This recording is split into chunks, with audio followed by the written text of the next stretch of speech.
हाय दोस्तों, स्वागत है आपका मेरे YouTube चैनल क्यूरियस माइंड में। मैं मनीषा तिवारी मिश्रा। आज हम देखेंगे वर्कबुक के बारे में हम देखेंगे। लास्ट टॉपिक में हम देखे थे टेक्स्ट बुक के बारे में, और ये टीचिंग लर्निंग मटेरियल का टॉपिक चल रहा है। तो आज हम देखेंगे workbook. Workbook is a teaching material that can support students learning. तो वर्कबुक एक टीचिंग मटेरियल है, सामग्री है जो कि बच्चों को सपोर्ट करती है पढ़ने में। Workbook should correlate direct with the main text and must have exercise that correspond with the lesson. तो जो भी टीचर लेसन पढ़ाती है उससे रिलेटेड होते हैं टेक्स्ट बुक वर्कबुक, और ये डायरेक्ट टेक्स्ट बुक से मैच करती है या उससे कोरिलेट होती है। Using workbook, teachers may assess their students in their learning process, and from that teachers can easily determine how to help the student further। तो टीचर जब वर्कबुक का यूज़ करती है तो टीचर को बड़े ही आसानी से समझ में आ जाता है कि बच्चों को आगे क्या पढ़ाना है और किस तरीके से पढ़ाना है और उनकी लर्निंग प्रोसेस को किस तरीके से ईजी करना है। Workbooks are the introductory tool of a good teacher to proceed such methods of making learning more fun। तो वो गुड टीचर, अच्छी टीचर होती हैं जो कि एक वर्कबुक को एज अ टूल यूज़ करती हैं लर्निंग प्रोसेस में, और बच्चों के इंटरेस्ट को कवर करते हुए बच्चों के लिए वो एक बहुत ही मज़ेदार बना देती है उनकी पढ़ाई को। थियोरेटिकल एंड कॉन्सेप्चुअल फ्रेमवर्क, तो सैद्धांतिक और वैचारिक ढांचा है ये। This study was based on the cone of experience theory by Dale. तो डेल द्वारा दी गई है एक्सपीरियंस थ्योरी, यानी कि बच्चे क्या रीड करके कितना सीख रहे हैं, सुन के कितना सीखते हैं, देख के कितना सीख रहे हैं और करके सीखने में कितना सीख रहे हैं। तो ये डेल द्वारा बनाई गई एक एक्सपीरियंस की एक पिरामिड है, जिससे समझ में आता है कि बच्चे किस में कितने प्रतिशत की लर्निंग ले रहे हैं। 1960 में बाय डेल इन्होंने ये थ्योरी इन्होंने बनाई है। Who state that learners retain more information by what they do. तो इसमें सबसे ज़्यादा इम्पोर्टेंट दिया गया है कि बच्चे क्या करते हैं as oppose to what is heard और ऑब्जर्व। तो इस चीज़ को अपोज किया गया है, यानी कि उस चीज़ को वे थोड़ा सा कम वैल्यू दे रहे हैं सुनने और ऑब्जर्वेशन से। यानी बच्चे जब खुद करते हैं तो ज़्यादा सीखते हैं बजाय कि सुनने और ऑब्जर्वेशन के। The cone was intended to describe various learning experiences.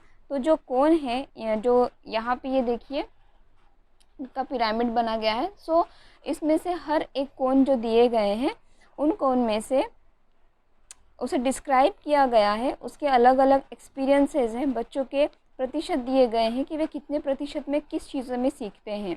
Essentially the cone shows the progression of experiences from the most concrete at the bottom of the cone. तो बहुत ज़्यादा कॉन्क्रीट यानी मूर्त रूप से बच्चे कोन के नीचे से कितना ज़्यादा सीख रहे हैं to the most abstract at the top of the cone, और अमूर्त रूप से बच्चे जो टॉप रहता है कोन का वहाँ से कितना सीख रहे हैं। तो ये एक प्रोसेस है कि बच्चे ऊपर से लेकर नीचे तक किस वे पे सीखते आ रहे हैं और कितना उन्हें नॉलेज किस वे से मिल रहा है। It shows what the students will be able to do at each level of the cone. तो बच्चे किस कोन में कितना करने की क्षमता या कितना ज्ञान प्राप्त करने की क्षमता रखते हैं, ये वो कोन एक्सप्लेन करते हैं। The learning outcomes they will be able to achieve, यानी हर कोन से बच्चे कितनी लर्निंग या शिक्षण की कितनी कैपेसिटी, कितनी क्षमता प्राप्त करते हैं, ये इस कोन में दिए गए हैं। Relative to the type of activity they are doing, reading, hearing, viewing images etcetera. तो बच्चे कुछ ऐसी एक्टिविटी करते हैं जिसमें कुछ चीज़ें सीख रहे हैं। तो इस तरीके से रीडिंग है, हियरिंग है, weaving images, that's it. It is important to remember that this doesn't mean reading and listening are not valuable learning experiences, simply that doing the real thing can lead to the retention of the largest amount of the information। इनके कहने का अर्थ यह है कि बस जो reading और listening है, इसका मतलब ये नहीं है कि ये वैल्यूएबल नहीं है, एक्चुअल में ये वैल्यूएबल है, बट बच्चा जो चीज़ रियल लाइफ में करके सीखता है उसे सबसे ज़्यादा वैल्यू दिया गया है डेल ने। और रीडिंग और लिसनिंग को भी वैल्यू है, बट उतनी ज़्यादा नहीं जितनी ज़्यादा बच्चे डूइंग द रियल थिंग, जो बच्चे रियल चीज़ें करके सीखते हैं, उसे वैल्यू दिया गया है। जैसे कि यहाँ पे इन्होंने दिए हैं रीड, तो आप ये पिरामिड देखिए,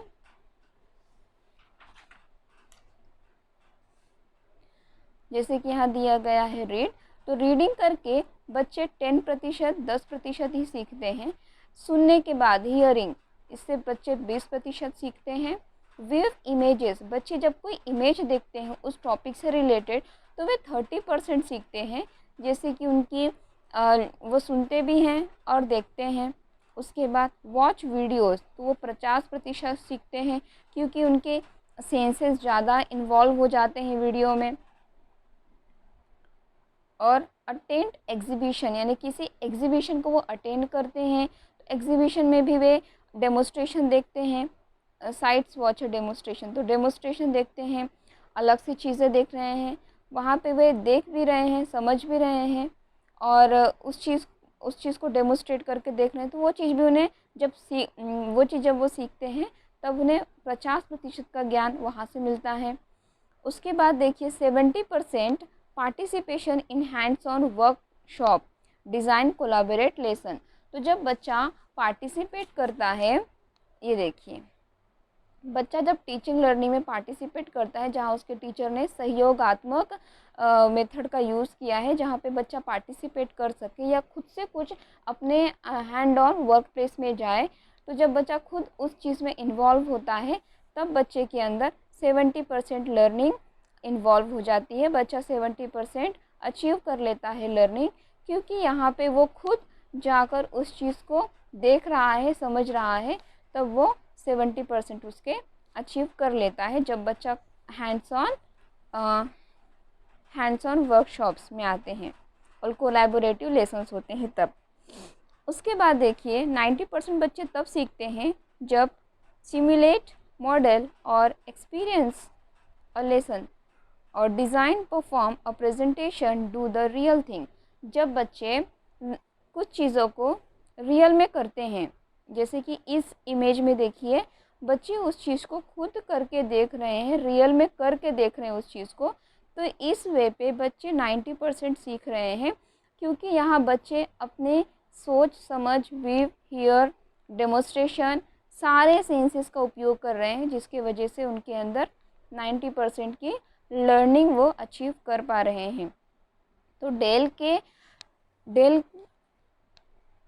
डेल के यहाँ से यहाँ तक के जो कोण थे, उसका मतलब यही था कि बच्चे किस तरीके से ऊपर कॉन्क्रीट, यानी कि ऊपर की तरफ जो मूर्त रूप से सीख रहे हैं, यहाँ पे बच्चे अमूर्त रूप से सीख रहे हैं, बट वो रियल थिंग को करके सीख रहे हैं। तो वेट, अब जैसे कि यहाँ देखिए the cone above describe learning experiences that shows a direct learning process of the student and explains that learners retain more information through their hands-on experiences in a real life context that will allow the students to remember best what they do। तो यहाँ पर del का यही कहना है कि बच्चे जो चीज़ करते हैं उससे वे बहुत बेटर एक्सपीरियंस लेते हैं, जो कि उन्हें याद रखने में और समझने में काफ़ी मदद मिलती है, जो वो चीज़ रियल प्रैक्टिकली अपने बाय हैंड करके देखते हैं। It means that every hands on activities from the workbook give meaningful experiences to the students that able them to create their different standpoints, namely positive and negative standpoints on the use of workbook in their learning process। तो बच्चों की learning process में workbook उन्हें काफ़ी मदद करती है ये एक्सपीरियंस लेने में कि बच्चे सही कर रहे हैं या गलत कर रहे हैं। यहाँ पे पॉजिटिव स्टैंड पॉइंट और निगेटिव स्टैंड पॉइंट के बारे में कहा गया है, यानी अगर बच्चा कोई चीज़ गलत कर रहा है तो वो तुरंत समझ जाएगा कि वो उस चीज़ को गलत कर रहा है और उसके लिए सही तरीका क्या है। और अगर पॉजिटिव है, सही कर रहा है, तो बच्चा उस वे को, उस मेथड को अच्छी तरीके से सीखेगा और उसे वो लाइफ टाइम के लिए याद रखेगा। तो यही थी आज की वर्कबुक का टॉपिक। आई होप कि आपको समझ में आ गया होगा सब, कहाँ से बच्चे कितने प्रतिशत का ज्ञान प्राप्त करते हैं और किस चीज़ को डेल ने सबसे ज़्यादा वैल्यू दी है अपने टीचिंग लर्निंग प्रोसेस में। तो सबसे ज़्यादा वैल्यू तो उन्होंने करके hand doing by hand real things को ही उन्होंने सबसे ज़्यादा वैल्यू दिया है। आई होप आपको ये समझ में आ गया होगा। अगर आपको मेरा ये वीडियो अच्छा लगे तो शेयर करिए अपने दोस्तों के साथ, और कैसा लगा ये वीडियो आप कमेंट बॉक्स में ज़रूर लिखें, और आपके लिए नए नए वीडियो आते रहेंगे। Thank you for watching this video.